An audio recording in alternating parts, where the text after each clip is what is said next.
Samajwadi party के सहयोगी जिनको लोकसभा में बड़ी सफलता मिली, कांग्रेस पार्टी की बात कर लेते हैं, इंडिया गठबंधन की भी बात कर लेते हैं उपचुनाव को लेकर, उनमें भी एक खटपट सी बात दिख रही है कि उन्होंने भी कांग्रेस ने भी प्रभारी घोषित कर दिए हैं और समाजवादी पार्टी ने हरियाणा और महाराष्ट्र में दावा ठोक दिया है कि गठबंधन में आप यूपी में सीटें मांग रहे हैं, जबकि आप एक भी जीते नहीं थे, तो हम भी वहां मांग रहे हैं, हमको भी वहां दीजिए। तो ये एक फॉर्मूला चल रहा है, गिव एंड टेक का फार्मूला, गिव एंड टेक का फार्मूला। वहां भी चीजें आसान नहीं दिख रही हैं फिलहाल इंडिया गठबंधन में भी।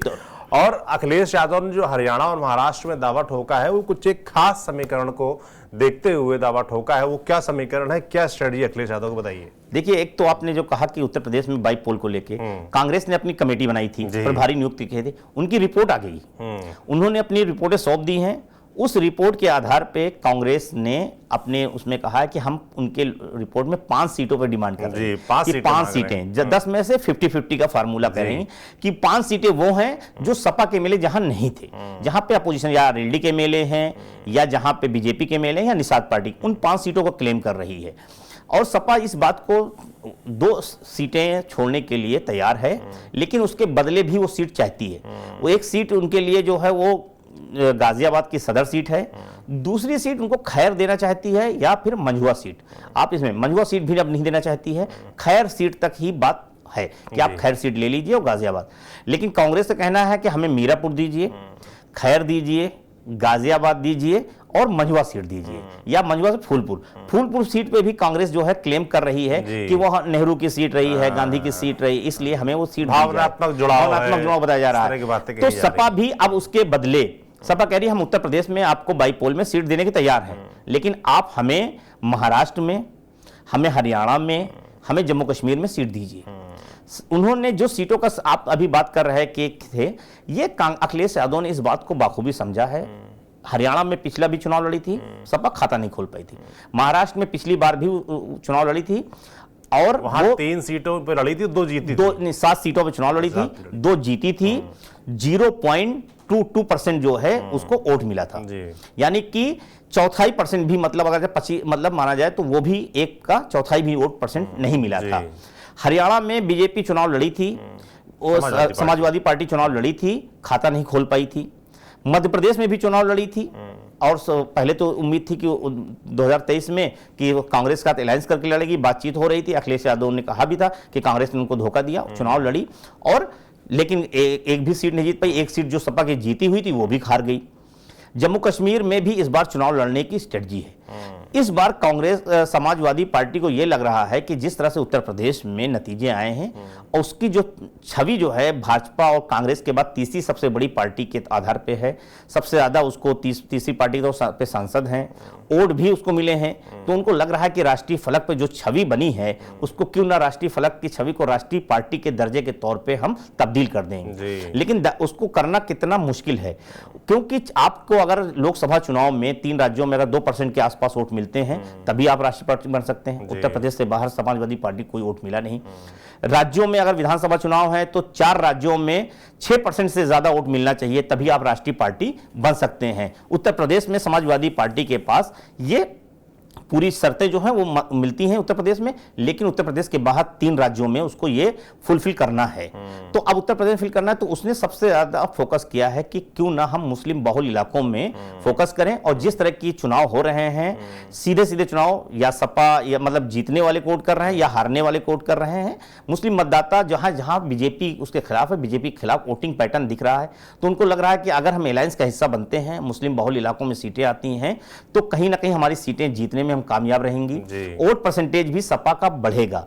उन्होंने महाराष्ट्र में कल प्रभारी नियुक्त किए और 12 सीटें उन्होंने सिलेक्शन की हैं, उसमें से 7 सीटें कम से कम लड़ने के प्लान है। इसी तरह से 6 सीटें उन्होंने हरियाणा की टारगेट की हैं, जिसमें नू और रेवाड़ी, महेंद्र, अहिरवाल बेल्ट की, अहिरवाल और मुस्लिम, नू जो है वो मुस्लिम बेल्ट नू मेवात जी। हाँ, तो ये कहीं ना कहीं है कि जो मुस्लिम बेल्ट और अहिरवाल बेल्ट है उस इलाके में हम अपना जो है चुनाव लड़ें और वहां जीत जाएं।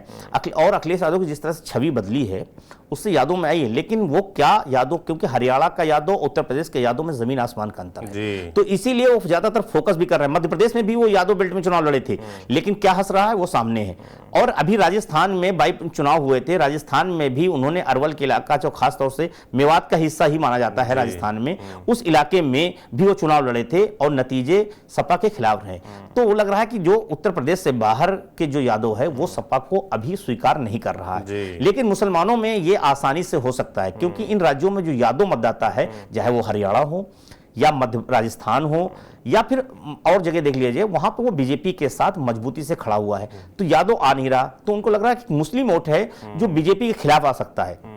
ऐसे में अगर हम मुस्लिम वोटों पर फोकस करें और मुस्लिम बहुल सीटों करें तो हम जीत सकते हैं। आप देखिए महाराष्ट्र में 2 विधायक हैं, दोनों मुस्लिम हैं। सपा जो भी महाराष्ट्र में जीती है वो मुस्लिम ही विधायक उनके बनते रहे, इसीलिए उन्होंने जम्मू कश्मीर में जम्मू की सीटें नहीं लड़ रहे हैं, वो कश्मीर रीजन की सीटें लड़ रहे हैं की डिमांड की 7 सीटें हैं। तो ये तीनों राज्यों में आप देखिए 6 सीटों से ज्यादा ऐसी सीटें ताकि उनको 5 से 6% जो वोट है वो हासिल हो जाए। अगर हासिल हो जाता है तो कल की राष्ट्रीय पार्टी का दर्जा हो जाएगा। लेकिन सबसे बड़ी बात यही है कि हरियाणा में हुड्डा ने साफ कह दिया है किसी के साथ अलायंस करके चुनाव नहीं लड़ेंगे, यानी कि उनकी जिस तरह से कमलनाथ ने मध्य प्रदेश में खेल बिगाड़ा था वैसे ही हरियाणा में हुड्डा भी खेल बिगाड़ रहे हैं। महाराष्ट्र में केवल कांग्रेस को बार्गेनिंग नहीं करनी, वहां उद्धव ठाकरे और शरद पवार दोनों को भी रजामंद होना पड़ेगा।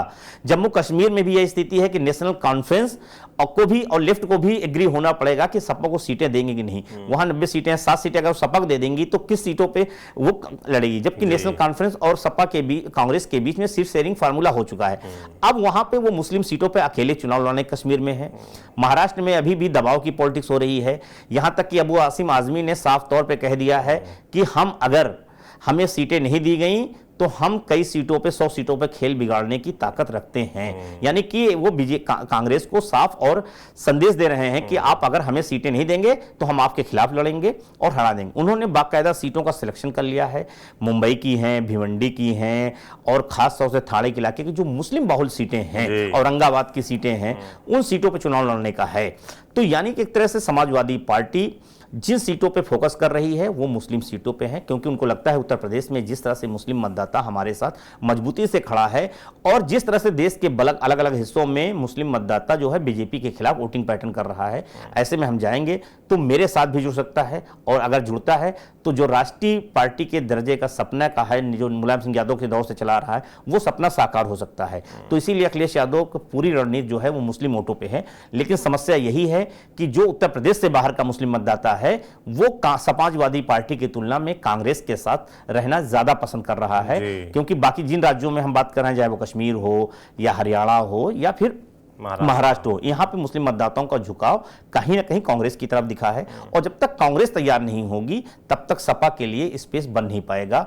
लेकिन एक बात है, इसीलिए अखिलेश यादव ने गिव एंड टेक का फार्मूला अपनाया है कि एक हाथ से दो एक हाथ से लो। बिल्कुल, उत्तर प्रदेश में 10 में से 5 सीटें चाहिए तो महाराष्ट्र और हरियाणा में भी बार्गेनिंग करनी पड़ेगी और अखिलेश यादव ने उसके लिए दांव चल दिया है और समीकरण साधना है, तो उसके लिहाज से वो मुस्लिम सीटों की तरफ निगाहें टिका रहे हैं। अब कांग्रेस को कितना मानती कितना तैयार होती है देखने वाला होगा। बाकी एक और चीज है यहाँ पे सौरभ भाई, आपने कहा कांग्रेस, अब ये सीटें जो खासतौर से स्टेट कमेटी की थी या उत्तर प्रदेश में अजय राय की थी वो बातें वहां से निकल गई। अब राहुल गांधी और अखिलेश यादव के बीच में डायरेक्ट बात होगी। अब राहुल गांधी ही इस चीजों में इंटरफेयर करेंगे कि उत्तर प्रदेश में क्या वो सीटें देंगे, क्योंकि अगर सीटें उत्तर प्रदेश में कांग्रेस को नहीं मिलती तो जो 2024 के चुनाव में 2 लड़कों की जोड़ी दिखी थी वो बिखरने का उस पर खतरा मंडरा रहा है। और अगर मुझे लगता है कि राहुल गांधी ने आखिरी में आप देखेंगे 2024 के चुनाव के समय में राहुल गांधी गौरीगंज अमेठी में थे, वो भारत न्याय यात्रा करके आ रहे थे और सीट शेयरिंग नहीं हुई थी। अखिलेश यादव ने अमेठी जाने से मना कर दिया था।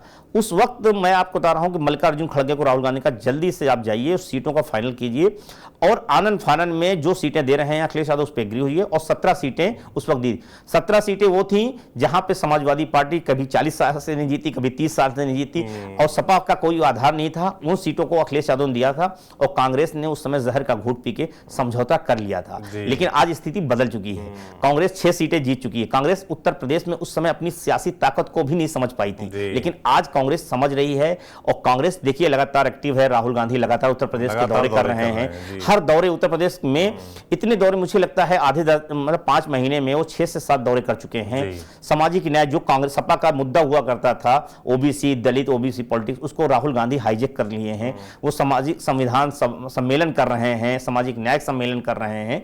तो कहीं ना कहीं सपा के लोग हर जगह खड़े नजर आ रहे हैं, एक्टिव नजर आ रहे हैं, दलितों के घर में खाना खा रहे हैं, दलितों के बीच जा रहे हैं, सम्मेलन कर रहे हैं, दलितों महापुरुषों के जो है जन्मतिथि परिनिर्वाण दिवस मना रहे हैं। तो कांग्रेस अब उस तरह नहीं है, इसीलिए कांग्रेस ने जो डिमांड अपनी रखी है वो सपा के बराबर रखी है, इक्वल रखी है, कि उनको मान रहे कि आज हम सपा के कंडीशन के बराबर खड़े हैं, भले ही न दें। उनको लग रहा है कि जो मुस्लिम मतदाता और दलित आया है वो अखिलेश यादव की वजह से नहीं, राहुल गांधी की वजह से आया है, इसलिए सीट चाहिए। ये उन्होंने ये कांग्रेस के नेता, आप बात कर लीजिए, हर कांग्रेस के नेता यही कहता है उत्तर प्रदेश का।